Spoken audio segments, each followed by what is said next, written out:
कर दोस्तों, स्वागत है आपका मेरे YouTube चैनल पर। आज हम एक बहुत ही रोचक और ज्ञानवर्धक कहानी के साथ हाजिर हैं। यह है गौतम बुद्धा की कहानी, आपको जो भी चाहिए वो आपको मिलेगा। बुद्धा ने हमें इस प्रश्न का उत्तर दिया था और आज हम इसी के बारे में बात करेंगे।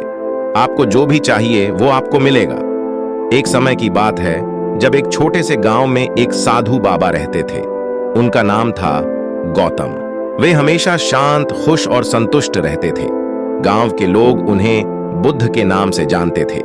उनका एक अद्भुत सिद्धांत था कि अगर आप सच्चे दिल से किसी चीज की इच्छा करें और सही मार्ग पर चलें तो आपको वो अवश्य मिलेगी। गांव का संकट। गांव के लोग बहुत मेहनती थे, लेकिन हालात हमेशा उनके खिलाफ थे। सूखा और अकाल ने उनके जीवन को कठिन बना दिया। लोग परेशान और दुखी थे। वे सोचने लगे कि अगर वे धनवान होते तो उनकी सारी समस्याएं खत्म हो जाती। गांव में एक युवा लड़का था जिसका नाम था आर्यन। वह बहुत उत्साही और सपना देखने वाला था। आर्यन हमेशा सोचता था कि वह एक दिन बड़ा आदमी बनेगा। उसने एक दिन निर्णय लिया कि वह बुद्ध से मिलकर अपनी समस्याओं का समाधान पूछेगा। आर्यन बुद्ध के पास गया। उसने अपने मन की बात बताई। हे बुद्ध, मैं चाहता हूं कि मुझे धन और सुख मिले ताकि मैं अपने परिवार और गांव की मदद कर सकूं। गौतम बुद्ध मुस्कुराए और बोले, पुत्र, धन और सुख प्राप्त करने के लिए तुम्हें पहले अपने मन की शांति को प्राप्त करना होगा। जब तुम अपने अंदर संतोष और शांति पाओगे तभी बाहरी धन और सुख का मूल्य समझ सकोगे। आर्यन ने सोचा, क्या सच में ऐसा हो सकता है? उसने बुद्ध की बातों को ध्यान से सुना और उनकी शिक्षाओं को समझने की कोशिश की। आर्यन ने बुद्ध की सलाह मान ली और साधना करने का निर्णय लिया। उसने ध्यान और प्राणायाम करना शुरू किया। पहले कुछ दिनों में उसे बहुत कठिनाइयों का सामना करना पड़ा, लेकिन धीरे धीरे उसे अपने मन में शांति महसूस होने लगी। जैसे जैसे आर्यन ने साधना की, उसने अपने भीतर की शक्ति को महसूस किया। उसने सोचा कि अगर वह खुद पर विश्वास रखेगा तो वह अपने लक्ष्य को प्राप्त कर सकता है। आर्यन ने गांव के लोगों को भी प्रेरित किया।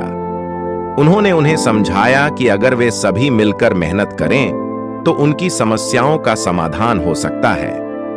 गांव वाले आर्यन की बातों से प्रभावित हुए और एक साथ मिलकर काम करने लगे।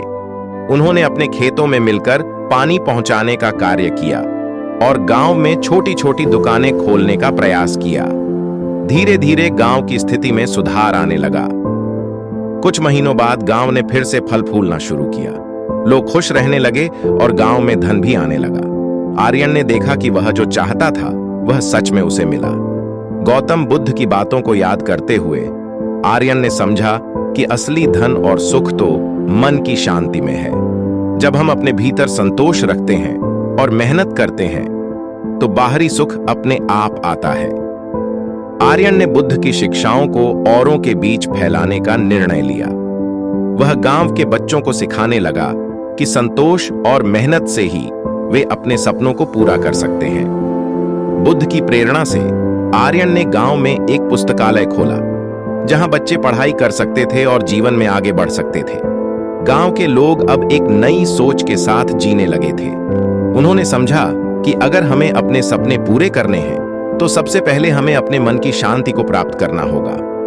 गौतम बुद्ध की यह कहानी हमें यह सिखाती है कि आपको जो भी चाहिए वो आपको मिलेगा, लेकिन इसके लिए हमें सही मार्ग पर चलना होगा, मेहनत करनी होगी और सबसे पहले अपने मन को शांत करना होगा। इस प्रकार आर्यन और उसके गांव वालों ने गौतम बुद्ध की शिक्षाओं का अनुसरण करके अपने जीवन में खुशियां और संतोष पाया।